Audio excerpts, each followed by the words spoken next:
안녕하세요. 저는 클레어 하트, 미국 FBI 출신 교관입니다.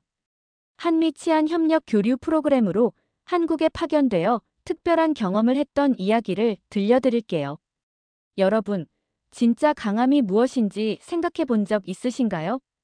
제가 생각했던 강함은 빠른 몸놀림과 화려한 기술이었습니다. FBI 최고의 교관이라는 자부심으로 가득 찬 채 한국 시골 파출소에 파견됐을 때만 해도 그곳에서 배울 것이 있으리라고는 상상도 못했죠. 그런데 조용한 목소리, 느릿한 걸음걸이를 가진 한국의 시골 경찰을 만나고 모든 것이 바뀌었습니다. 제 인생을 통째로 뒤집어 놓은 그 만남, 오늘 여러분께 솔직하게 들려드릴게요. 단언컨대 이 이야기는 강함에 대한 여러분의 생각도 바꿔놓을 겁니다. 구독자 여러분, 오늘도 찾아와 주셔서 감사합니다. 영상 시작하기 전 구독과 좋아요 한 번씩 눌러주시면 더 좋은 콘텐츠로 보답하겠습니다. 인천공항에 도착했을 때 한국의 깨끗한 공기가 제 얼굴을 스쳤습니다. FBI에서 10년을 근무하고 교관으로 일하던 저는 한국 경찰과의 협력 프로그램에 선발됐어요. 솔직히 말하자면 그때 제 머릿속엔 한국은 평화로운 나라, 경찰도 훈련이 느슨하겠지라는 오만한 생각이 있었습니다. 클레어 하트씨 환영합니다. 저는 김도윤 경위입니다. 공항에서 저를 맞이한 담당자는 정중했죠. 그런데 다음 순간 예상치 못한 소식을 들었습니다. 프로그램 첫 주는 지방 파출소 경험을 위해 충북 옥천으로 가실 겁니다. 이한결 경사가 담당할 거예요. 순간 당황했어요. FBI 출신 교관을 서울 본청이 아닌 시골 파출소로 보낸다고요? 속으로 투덜거렸습니다. 지방 파출소에서 뭐 얼마나 해봤겠어. 시간 낭비겠네. 하지만 표정 관리하며 미소를 지었습니다. 좋습니다. 다양한 경험이 되겠네요. 다음 날 옥천역에 도착하자 한 남자가 손을 들어 저를 맞이했습니다. 키는 180cm 정도로 보였지만 체구는 생각보다 단단해 보이지 않았어요. 근육질도 아니었죠. 안녕하세요, 이한결입니다. 옥천 파출소 소속이에요. 이한결 경사의 목소리는 너무 조용했습니다. 느릿한 말투에 표정도 무척 순해 보였어요. FBI 현장 요원들의 날카로운 눈빛이나 긴장감 넘치는 자세와는 너무 달랐죠. 반갑습니다. 클레어 하트입니다. 악수를 나누는데 그의 손에서 굳은 살이 느껴졌습니다. 하지만 여전히 의문이 들었어요. 저런 사람이 위험 상황에서 제대로 대처할 수 있을까? 파출소로 가는 길, 이한결 경사는 조용히 마을을 소개했습니다. 답답한 마음에 물었죠. 이곳은 범죄율이 낮을 것 같은데 주로 어떤 일을 하시나요? 그러자 이한결 경사가 잠시 걸음을 멈추고 저를 바라봤습니다. 시골도 사건 많아요. 도시와 다른 점은 모든 얼굴에 이름과 사연이 있다는 거죠. 같이 한번 가보시겠어요? 그 말투에 어떤 확신이 느껴졌지만 여전히 반신반의했습니다. 오후, 파출소 전화벨이 울렸습니다. 가정폭력 신고였어요. 이한결 경사는 침착하게 일어났고 저도 함께 가겠다고 했죠. 현장은 조용한 마을 한켠의 오래된 집이었습니다. 멀리서도 들리는 고함 소리. FBI 훈련대로라면 빠르게 진입해 상황을 통제해야 했죠. 제가 앞장설게요. 말하자마자 현관으로 빠르게 진입했습니다. 거실에선 술에 취한 남성이 여성을 위협하고 있었어요. FBI 출신입니다. 당장 멈추세요. 제 우렁찬 외침에 남성은 잠시 멈칫했지만 오히려 더 화를 냈습니다. 뭐야? 외국인이 왜 여기 있어? 경찰이 외국인을 데려와. 상황이 악화됐어요. 그때 뒤에서 조용히 들어온 이한결 경사가 말했습니다. 김철수 씨, 어머님 약 드실 시간 지났네요. 어제 약국에서 말씀하시던 거 가져왔어요. 놀랍게도 화가 나 있던 남성의 표정이 순간 바뀌었습니다. 약을. 어머니가. 이한결 경사는 부드럽게 남성에게 다가가 어깨를 잡았어요.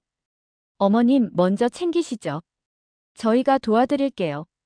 15분 후 상황은 완전히 달라졌습니다.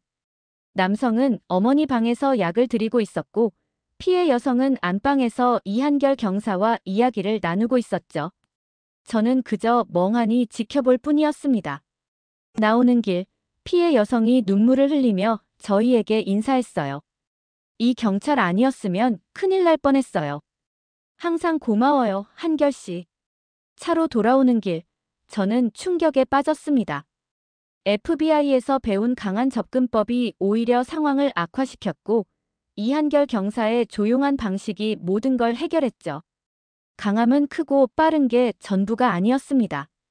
이 생각을 떨쳐내기 위해 다음 날 자신감을 되찾으려는 듯 말했습니다. 현장에서야 어르신 상대하니까 그렇지 실전 훈련에선 미국 시스템이 훨씬 앞서요. 이한결 경사는 고개를 살짝 기울였어요. 그럼 저희 파출소 훈련 코스 한번 같이 해보시겠어요? 자존심이 상한 저는 곧바로 동의했습니다. 마을 인근 옛 창고를 개조한 훈련소로 향했죠. 생각보다 시설이 잘 갖춰져 있어 놀랐어요. 첫 번째 코스는 민간인 보호 및 제압 시뮬레이션이었습니다. 인질극 상황이 가정됐죠. 저는 FBI 방식대로 빠르게 진입해 인질범 역할을 하는 사람을 제압했습니다. 신속하고 효율적이었죠. 하지만 인질 역할을 하던 배우가 말했어요. 너무 갑작스러워서 겁이 나요. 반면 이한결 경사의 차례.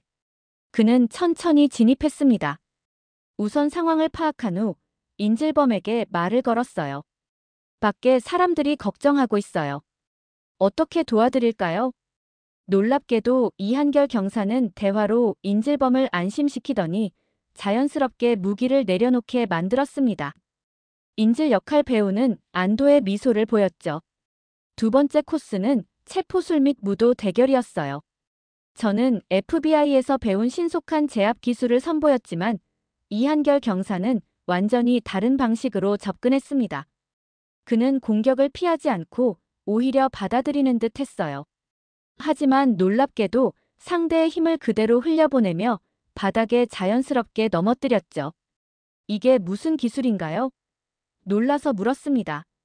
특별한 이름은 없어요. 물 흐르듯 대응하는 거죠. 세 번째 코스는 어두운 창고 탈출 작전이었습니다. 저는 손전등을 든 채 빠른 속도로 돌파했어요. 하지만 도중에 눈에 보이지 않던 장애물에 걸려 무릎을 다쳤습니다. 이한결 경사의 방식은 달랐어요. 그는 손전등도 켜지 않고 천천히 벽을 두드렸습니다. 그 소리로 내부 구조를 파악하더니 마치 길을 다 아는 것처럼 안전하게 출구로 향했죠. 훈련이 끝나고 무릎을 붙잡고 앉아있는 저에게 이한결 경사가 물었습니다. 괜찮으세요? 네. 저는 고개를 들어 그를 바라봤어요. 이건 몇 년 쌓인 감각이 아니면 안 되는 수준이네요. 이한결 경사는 미소 지었습니다. 저도 처음엔 다 넘어지면서 배웠어요. 그날 밤 숙소로 사용하는 작은 게스트하우스에 돌아와 거울을 바라봤습니다. 제 모습이 낯설게 느껴졌어요. 난 정답을 외운 훈련 교재 같았고 그는 사람을 아는 느낌이었다. 과거 미국에서 있었던 실수가 떠올랐습니다. 급한 상황에서 제가 너무 공격적으로 대응해 무고한 사람이 다친 일이 있었죠. 그때도 지금처럼 확신에 차 있었는데 침대에 누워 천장을 바라보며 이한결 경사의 말이 귓가에 맴돌았습니다. 강한 사람은 실수해도 책임질 줄 아는 사람이에요. 자존심이 무너지는 느낌이었지만 동시에 뭔가 배우고 있다는 느낌도 들었습니다. 다음 날 이한결 경사와 함께 지역시장 순찰을 나갔습니다. 갑자기 한 상인이 소리쳤어요. 도둑이야. 지갑 훔쳐갔어. 순간적으로 도망치는 사람이 보였고 저는 즉시 뛰어가 그를 제압했습니다.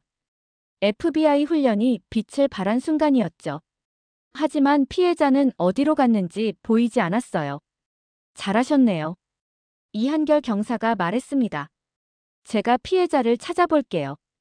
그는 조용히 사람들 사이를 지나 한 할머니에게 다가갔어요. 놀랍게도 그 할머니가 피해자였습니다. 이한결 경사는 할머니에게 무슨 이야기를 나누더니 할머니의 표정이 안정을 찾았죠. 나중에 알게 된 사실이지만 그 할머니는 지갑에 있던 손자 사진을 더 걱정했던 겁니다. 이한결 경사는 그걸 직감적으로 알았어요. 시장을 나오는 길, 한 상인이 우리에게 인사했습니다. 한결이 없으면 우리 불안해서 못 살아. 외국에서 온 경찰도 잘 부탁해요. 저는 조용히 이한결 경사를 바라봤습니다. 이 사람 진짜다. 마음속으로 인정하기 시작했어요. 일주일이 지나고 이한결 경사와 마을 뒷산에 올랐습니다. 석양이 아름다웠죠. 이한결 경사님, 사실 저에게 큰 실수가 있었어요. 용기를 내어 고백했습니다. 제가 FBI에서 과잉 대응으로 무고한 사람을 다치게 한 일, 그 후 교관으로 전환된 이야기까지요. 모두가 저를 유능하다고 했지만 사실 두려움 때문에 더 강하게 대응했던 거예요. 이한결 경사는 한동안 말없이 저를 바라보다 말했습니다. 사람은 한 번쯤 무너질 수 있어요. 안 무너지는 게 아니라 다시 일어나는 거죠. 그 말에 갑자기 눈물이 났습니다. 이 나라 사람들, 왜 이렇게 따뜻해요? 이한결 경사는 미소 지었습니다. 조용히 끌어안는 게 우리 방식이거든요. 그때 알았습니다. 강함은 겉으로 보이는 힘이 아니라 내면에서 나오는 거라는 걸요. 파견 일정 마지막 날, 이한결 경사와 마을 뒷산에서 마지막 인사를 나눴습니다. 2주라는 짧은 시간이었지만 제 인생에서 가장 값진 교훈을 얻었어요. 돌아가서 한국 경찰처럼 훈련시키고 싶어요. 사람을 먼저 보는 법을요. 이한결 경사는 고개를 저었습니다. 지금도 당신은 좋은 교관이에요. 마음이 따뜻하니까요. 다만 그걸 보여줄 용기가 필요했던 거죠. 인천공항으로 돌아가는 차 안에서 창밖을 바라보며 생각했습니다. 나는 강함을 가르치러 왔다가 진짜 강함을 배우고 간다. 몇 달 후 미국 FBI 훈련소에서 신입 요원들을 교육하게 됐습니다. 제 첫 훈련 과제는 인내심과 관찰이었어요. 한 요원이 질문했죠. 왜 공격 기술부터 배우지 않나요? 저는 미소 지었습니다. 진짜 강한 사람은 싸우기 전에 이미 승리하니까요. 어딘가 이한결 경사의 말투를 닮아 있었죠. 한국의 작은 시골 마을에서 배운 진짜 강함의 의미를 전하고 있었습니다. 그리고 가끔 옥천에서 온 엽서를 받을 때면 절로 미소가 지어집니다. 잘 지내시죠? 여기 사는 여전히 당신을 기다리고 있어요. 언젠가 다시 그곳에 가서 이번엔 배우는 자세로 머물고 싶다는 생각을 합니다. 여러분, 오늘 제 이야기 어떠셨나요? 진짜 강함은 화려한 기술이나 빠른 몸놀림에 있는 것이 아니라 사람을 이해하고 상황을 읽는 마음에 있다는 걸 배웠습니다. 지금도 그 작은 시골 마을과 이한결 경사를 생각하면 마음이 따뜻해집니다. 이런 진솔한 이야기가 더 듣고 싶으시다면 구독과 좋아요 꼭 부탁드립니다. 댓글로 여러분의 생각도 들려주세요. 혹시 여러분도 외국에서 한국인의 따뜻함을 느껴본 경험이 있으신가요? 다음 영상에서 또 찾아뵙겠습니다. 감사합니다.